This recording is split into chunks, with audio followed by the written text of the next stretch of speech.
The night was loud and full of life in Enugu. Music poured out from the speakers, laughter rose and fell, and glasses clinked as men ordered more bottles of beer. In the middle of the noise sat Obiora, Uchena's husband, with his friends crowded around him. He wanted the night to be about him, his money, his power, his pride. He bragged about his business deals, showing off his new gold wristwatch as if it were proof that he was better than everyone else.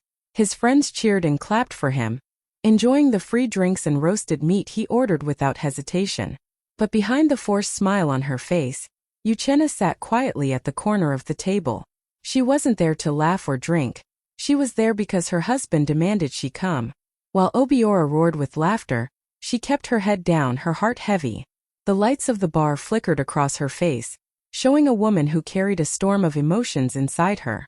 She could feel the tension building, as if something was about to happen that would change everything. And though the crowd only saw fun and celebration, Uchenna could already sense trouble in the air. Do you want me to now write part 2? The public humiliation, 200 words. In the same style? Obiora's voice rose above the music, sharp and commanding, and all eyes turned toward his table. His face was flushed with alcohol, his chest puffed out like a man who thought he owned the whole world.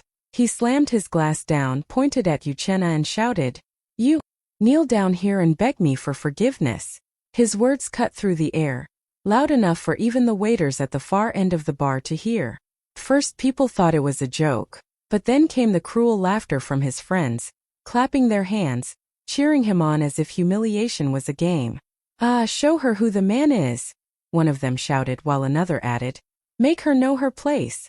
The room filled with taunts and mocking voices. Uchenna froze, her heart pounding painfully in her chest. Shame washed over her like fire. She could feel dozens of eyes piercing into her skin. Some were recording the scene on their phones, eager to post it online. She wanted to disappear, to melt into the floor, but her husband's glare left her with no choice. Tears gathered in her eyes, but Obiora only leaned back in his chair, smirking as if her pain was entertainment. Slowly, with trembling legs, Uchenna bent her knees, her hands shaking as she lowered herself to the ground. A gasp ran through the crowd. The sight of a wife, kneeling before her drunk husband in public, broke the hearts of those watching. Some women covered their mouths in shock, others turned away in anger. But Obiora leaned closer, his voice dripping with pride, and said, "Beg me louder, let everyone hear." The bar grew heavy with silence, broken only by the sound of Uchenna's muffled sobs. In that moment her dignity was being stripped away in front of strangers. Yet behind those tears something inside her began to harden. Not anger, not hatred, but a quiet strength waiting for the right time to rise. Do you want me to continue with 3? Uchenna's tears, 350 words. In the same emotional and viral style? Uchenna's knees touched the cold floor of the bar, and in that single moment, her whole world seemed to collapse. Shame burned through her face like fire, her tears spilling freely no matter how hard she tried to hold them back. The music that once filled the room now felt far away, as if the whole world had gone silent just to watch her humiliation. People leaned closer, whispering, their voices like knives cutting into her soul. Some shook their heads sadly, others pressed their lips tightly, too pained to speak. Yet there were also those whose phones were raised high, recording her fall from dignity, eager to spread her shame across the internet before the night even ended.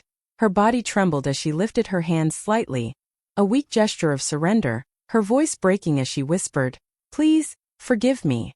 But her husband only leaned back in his chair with a satisfied smirk, sipping his drink like a king who had conquered his subject. His friends roared with laughter, slapping the table, enjoying her pain like it was the night's main entertainment.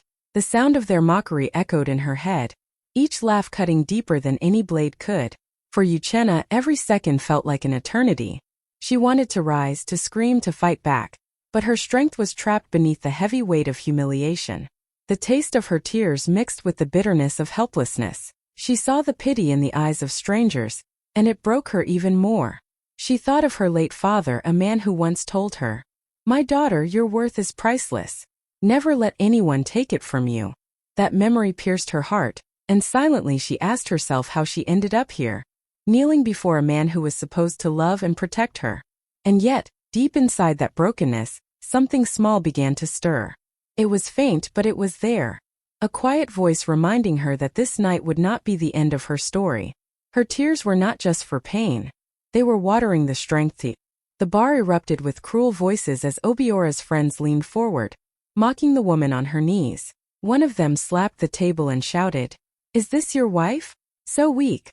Another laughed so hard that his drink spilled, and he pointed at Uchenna as if she were nothing more than a joke. "Obiora, you are a real man. Look how you control her." The others joined in, clapping, whistling, and snapping their fingers, their voices thick with mockery. Every word was like poison dripping into Uchenna's ears. She kept her head low, but their insults pierced deep into her heart.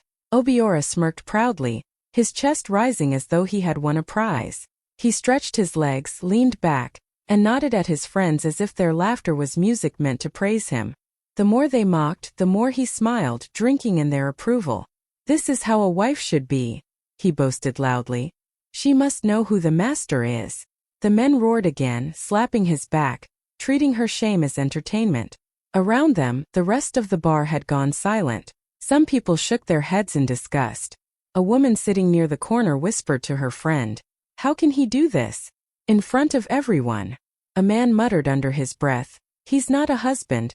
He's a disgrace." But Obiora ignored all those murmurs. He only saw the faces of his friends, lit with cruel delight, and he basked in it like a performer on stage. Uchenna's tears dripped quietly onto the floor, her chest rising and falling with silent sobs. She felt trapped, her dignity torn apart by the people who should have looked away. But as she knelt there, broken yet breathing, she realized something her husband and his friends could not see. Their mockery was not a crown on his head, it was a curse waiting to fall. Though they laughed at her weakness, none of them knew that her tears would soon turn into the very weapon that would humble them all. "Do you want me to go on and write 5? The Secret Connection, 350 words. In the same style?" What no one in that noisy bar knew was that Uchenna was not as powerless as she looked. Behind the tears on her face, she carried a bloodline of strength. Her late father had a younger brother, Chief Inspector Namdi, a man whose name alone carried fear through the streets of Enugu. People whispered about him with respect and trembling. He was the officer who never bent to bribery, the man who could bring down the mightiest criminal with just a word. To many, he was a lion in uniform. But to Uchenna, he was simply Uncle Namdi, the man who held her hand as a child, who spoiled her with gifts after her father's death, who promised her mother that as long as he lived, Uchenna would never be without protection. Inside that bar, as Obiora's friends laughed and mocked, not one of them could imagine that the quiet woman they were humiliating was the beloved niece of the very man they all feared.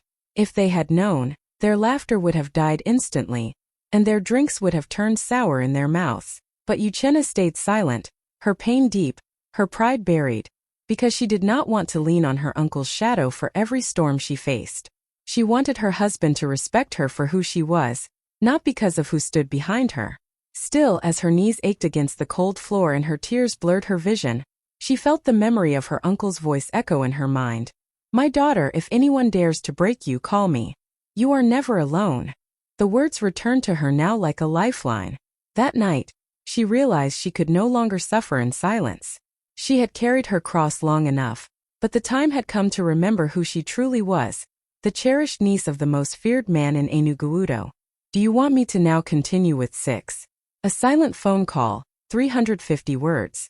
In the same emotional and viral style?" That night, after the crowd had gone and the laughter of Obiora's friends had faded into the darkness, Uchenna sat alone in her room.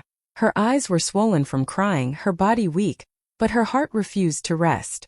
She stared at her phone for a long time, her fingers trembling as memories of the humiliation replayed in her mind. Every word, every laugh, every mocking voice echoed like thunder. She wanted to stay silent, to bury her pain as she had done so many times before, but this time was different. Something inside her whispered, "Enough." With a deep breath, she typed 3 simple words. "Uncle, I need you." Her hands shook as she pressed send. It was not a long message, not a story, not an explanation, just a cry from a wounded soul. Minutes later, her phone rang. She picked it up with shaky fingers, and before she could even speak, she heard his voice. Calm, steady, and strong, Chief Inspector Namdi said, "My daughter, I saw the video. You don't have to explain anything. Leave the rest to me." His words carried the weight of thunder yet wrapped around her like a warm blanket. Tears rolled down her cheeks again. But these were not the same tears of shame she had shed earlier. These were tears of relief, of safety, of knowing that someone stood for her when her world had fallen apart. She whispered, almost in a broken voice, "Uncle." But her throat tightened and she couldn't say more. Namdi's tone never wavered. "Sleep, Uchenna. Tomorrow everything will change." And with that the call ended. For the first time in many nights, Uchenna closed her eyes and allowed herself to breathe. She did not know what her uncle was planning, but she knew one thing. The storm that had crushed her would soon turn against the man who caused it. Do you want me to now continue with 7? The next morning, 350 words. In the same simple, emotional and viral style? The next morning, Obiora woke up feeling proud of himself. He sat with his friends, laughing loudly, telling them how he kept his wife in check, and how no woman could ever stand against him. He bragged as if it was a victory, as if breaking his wife's spirit made him more of a man. His friends nodded, some laughed, but none of them knew what had already happened outside their little circle. What Obiora didn't know was that the night before, someone had recorded everything, his shouting, his threats, his cruelty, and uploaded it online. By morning, the video had already gone viral. Across the community, people were angry and disgusted. Men and women, young and old, shared the video, their voices rising in outrage. How can a man treat his wife like this? Is this the example he wants to set for his children? The whispers grew louder, turning into shouts. Neighbors who once greeted him with respect now looked at him with contempt. Strangers on the internet called for justice, their comments pouring in by the thousands. While Obiora sat with pride, his phone began buzzing with messages and calls he ignored. He didn't realize the world was no longer laughing with him but at him. His wife, the woman he tried to silence, had now become the face of courage. People praised her strength and condemned his arrogance. The same man who once walked through the town boasting of power was now the subject of shame and ridicule. By the time Obiora finally checked his phone and saw the storm of insults, his hands shook. His face grew pale. What he thought was a private show of control had now turned into a public disgrace. The entire community knew his secret, and this time there was no hiding, no bragging, no escape. Would you like me to continue this story into the next scene where Obiora faces the community's reaction directly? Like in the marketplace or at work? That could make it even more emotional and viral. The sun was just beginning to sink when the peace of the neighborhood was shattered by the sharp wail of sirens. The sound grew louder and louder until it filled the air like a warning bell. Obiora, who had been laughing with his friends in his compound, suddenly stiffened. The men looked at each other in confusion, their smiles fading as the noise drew closer. Then, with a screech of tires, several police trucks stopped right outside his gate. The flashing red and blue lights painted the walls of the compound, casting a shadow of fear over everyone inside. His friends jumped to their feet, their laughter replaced by panic. One dropped his drink, another whispered nervously, "Obiora, are they coming here?" The gate rattled as heavy boots hit the ground. The men began to scatter, slipping through the back door, jumping over low fences, anything to escape the storm that was about to break. No one wanted to be caught in the crossfire. Obiora's pride melted into sweat. He stood frozen, his chest heaving, trying to convince himself it was a mistake. "Maybe they're after someone else," he muttered, but his voice cracked. Deep down he already knew the truth. The humiliation he had forced on his wife had not ended in the bar. It had followed him home, and now it had grown into something much bigger than he could control. The blaring sirens suddenly stopped, leaving a heavy silence that made his heart pound harder. From outside came the sound of car doors slamming shut, radios crackling, and the firm voices of police officers. Obiora's legs felt weak, his palms slippery with sweat. The proud man who had made his wife kneel in front of strangers now found himself shaking inside his own house. Then came the loud, commanding knock on the gate. It was not the knock of a visitor or a neighbor. It was the knock of authority, the knock of judgment. And in that instant, Obiora knew his world was about to collapse. Do you want me to now continue with 9? The knock at the gate, 350. Obiora's heart hammered in his chest as the heavy knock echoed again, louder this time, shaking the compound gate. His throat went dry and for a moment he thought of running. But where could he go? His friends had already scattered like frightened birds, leaving him alone to face what was coming. With trembling hands, He wiped the sweat from his forehead and forced himself toward the gate. Each step felt heavier than the last. When he finally pulled it open, his breath caught in his throat. There, standing tall in full police uniform, was Chief Inspector Namdi himself. His cap was tilted neatly, his face stern, his eyes blazing with authority. Flanking him were several armed officers, their expressions cold and unreadable, their presence like a wall of power. The flashing lights from the police trucks painted the night in red and blue, making the scene look like Judgment Day. Obiora froze, his legs weak, his mouth opening and closing without words. The sight of Namdi was more terrifying than the sirens, more crushing than the silence that followed. He had heard stories of this man. Everyone in Enugu had. Stories of criminals who begged for mercy when Namdi arrived, stories of powerful men brought low under his watch. And now this same man stood at his gate, staring at him without blinking. "Obiora," Namdi said, his voice steady, deep and commanding, "we need to talk." Those few words carried more weight than 1,000 threats. Obiora's knees nearly buckled. He wanted to smile, to explain, to pretend it was all a misunderstanding, but his lips quivered. Behind Namdi, the officers stood ready, their hands firm on their weapons, waiting for the order. The proud man who once forced his wife to kneel now found himself shrinking under the gaze of her uncle. The compound that once echoed with laughter was now silent, heavy with fear. And Obiora knew in that moment that his night of glory had ended. Judgment had arrived at his door. "Do you want me to know?" Chief Inspector Namdi took one step forward, his boots striking the ground with authority. The compound seemed to shrink under his presence. In his hand was a folded document, crisp and official. He unfolded it slowly, his eyes never leaving Obiora, who stood frozen like a man awaiting his final judgment. Then, in a voice that boomed across the walls and spilled into the streets, Namdi declared, "Obiora, you are under arrest for assault, harassment, and the public humiliation of your lawful wife." The words thundered through the air. Neighbors who had been peeking from behind their windows gasped loudly.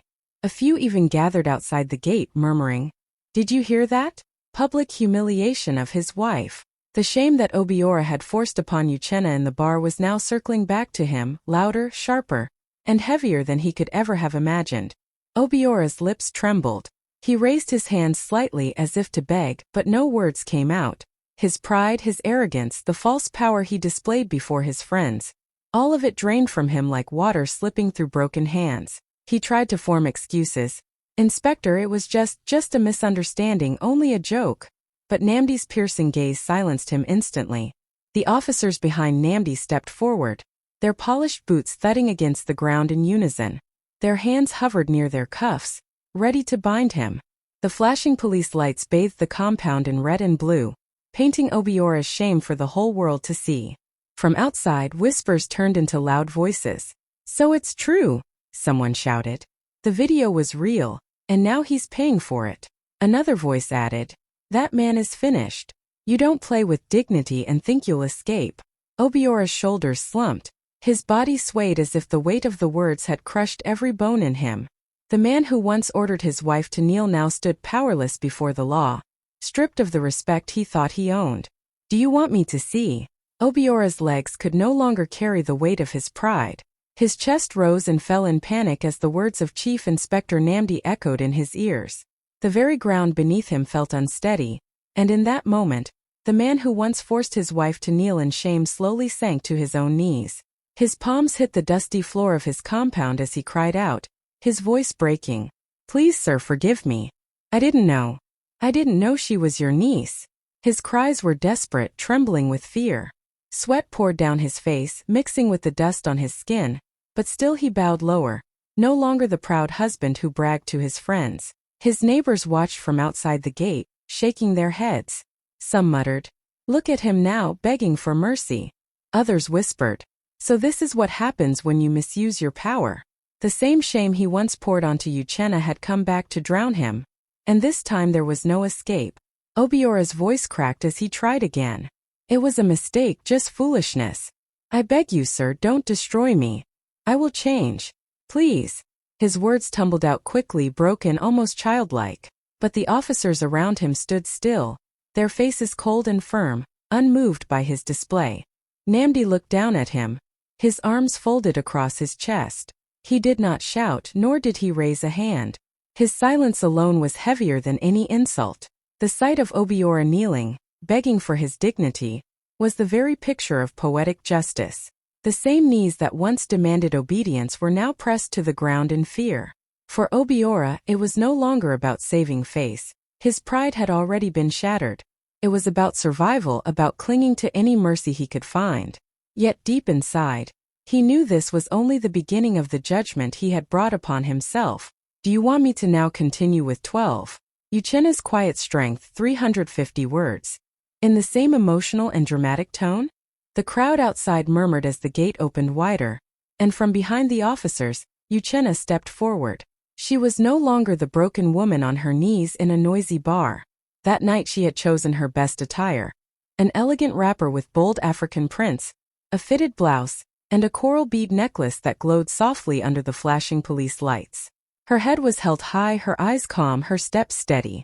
Every detail of her appearance carried dignity, a quiet reminder that no humiliation could erase her worth. Obiora, still on his knees, lifted his head and froze when he saw her. His mouth fell open but no words came. Just hours ago, he had laughed at her tears. He had forced her to kneel while others mocked her. Now it was him kneeling, his pride shattered, while she stood tall like a queen in her own home. Uchena stopped in front of him. She did not shout, she did not cry. Her voice was low, steady, almost gentle, yet every word cut deeper than any blade. Now, she said, her eyes locked on his, you know how it feels to beg before others. The crowd outside erupted in whispers. Women nodded with tears in their eyes, moved by her strength. Men shifted uncomfortably, reminded of what true respect meant. The air was heavy, yet it carried a powerful silence, as if everyone knew history was being written in that moment. Obiora tried to reach for her feet, stammering, Uchena, please. Forgive me, I didn't mean. But she stepped back, her expression unchanged, her strength radiating in her calmness. In that instant it was clear to everyone. The woman who was mocked had risen, and the man who mocked her had fallen. And the balance of dignity had been restored. Do you want me to continue with 13? The community's lesson, 350 words. In the same emotional, viral style? The sound of hands clapping rose from outside the compound, first softly, then louder, until it became a wave of applause. The people of Enuguudo had gathered in numbers, their faces glowing under the police lights, their voices carrying the weight of relief and truth. Women clutched their wrappers tightly, some even wiping tears from their eyes as they whispered to one another, finally, justice for Uchena. At last, her pain has been seen. Their voices were not just whispers, they were echoes of every woman who had been silenced, every wife who had been told to suffer in quiet. Men in the crowd shifted uncomfortably, shaking their heads. A few spoke out loud, their voices heavy with regret. Respect is the crown of a true husband, one said. Another added, power is nothing if you cannot protect the one beside you. They knew this moment was not just about Obiora. It was a mirror held up to every man who thought love meant control, every man who mistook fear for respect. Children clung to their mothers wide-eyed, watching history unfold.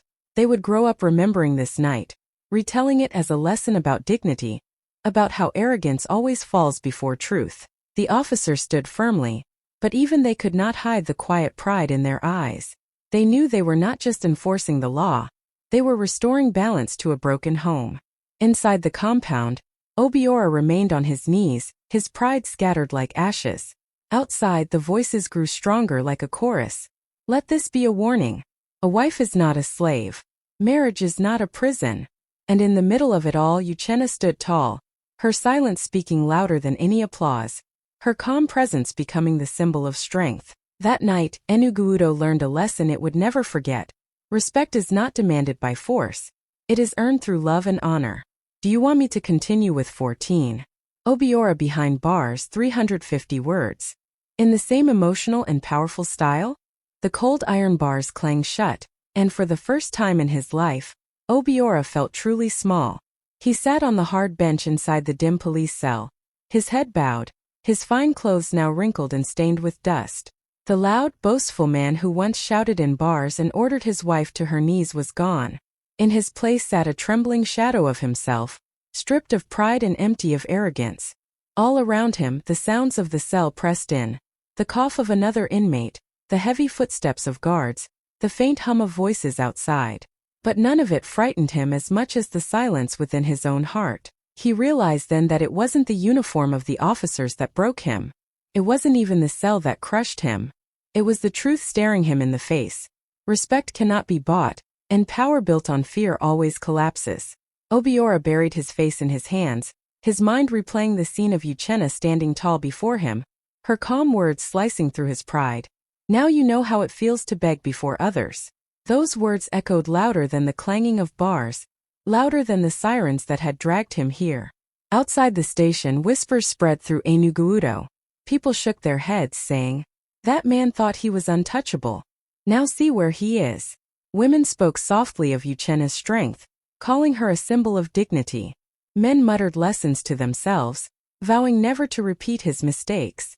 In his cell, Obiora shivered, not from the night's chill but from the weight of regret. He had built his pride on humiliation, and now humiliation was all that remained for him.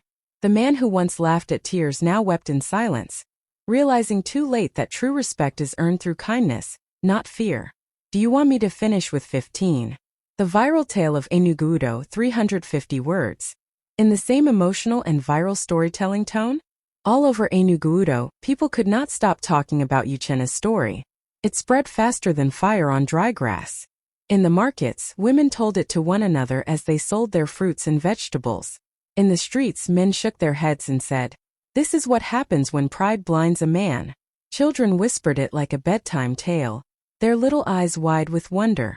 They spoke of Uchenna, the woman who was once forced to kneel and beg in shame, yet later stood tall with dignity while her husband knelt in tears before the law. The story touched hearts because it carried a lesson everyone could feel.